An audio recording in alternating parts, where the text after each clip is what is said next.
Hi, everybody. This is Dr. Kemi Lawrence. It's Thursday, October 17, 2024. I want to appeal to Don Jazzy, Michael Collins, to send me $100,000. That might be $150 million, so I can return to journalism. One single donation and Nigeria will change. Yeah, Don Jazzy, I need that money. I don't want to raise money. Nobody donates. Nobody likes the truth. You see, if you give me the $100,000, all right, I will build a media center, a media platform and center outside Nigeria where nobody can censor me. The NBC is bent on that. If I'm inside Nigeria, they censor me, they'll ransack me, they'll raid me, everything. That's what they're doing with Premium Times now.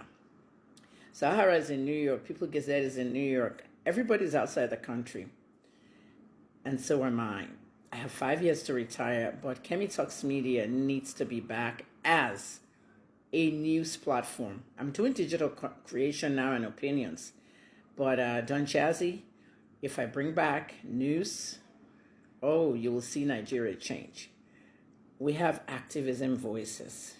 I speak out a lot about drug abuse prevention, and I also speak out on gun violence in America, Canada, and other places I've lived. However, news is what we need, and transparent news, where we cannot be intimidated and where we can investigate anybody. It is very imperative. As you can see now, the news is consumed with a cross-dresser and two lawyers, father and son. However, we have a Senate investigative committee who actually invited an activist to come and testify, and nobody else showed up. We have parastatals like the NAFDAC, EFCC, almost every parastatal riddled with corruption that we need to report. Not everybody can report those things. Mr. Don Jazzy, another reason why you need to support me is because there's something in the news in Nigeria that most people don't even know. The mainstream media is owned by the politicians and businessmen.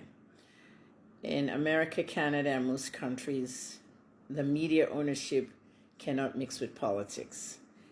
And that's the reason why the Washington Post owner, Jeff Bezos, is always under attack. You see, when the media is owned by a politician or businessman, the people complaining about anything in their country do not have a real person to report to, because they're supposed to run to the media to report all of the problems, but the media is owned by the same people, frustrating them. So it becomes hard, and that's how Nigeria is.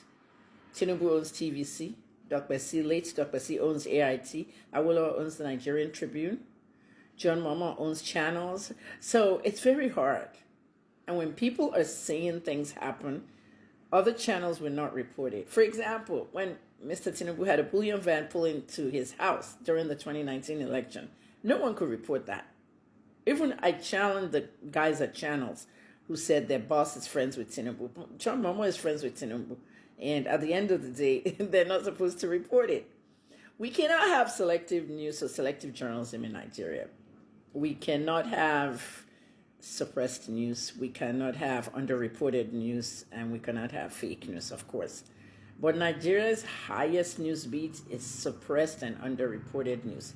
Things that actually happen and they're not supposed to be reported because of the man on top. You know, the boss on top, the owner, the chairman.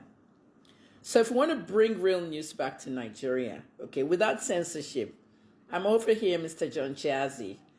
Okay, Mr. Don Jazzy, Michael Collins, send me $100,000, so help me.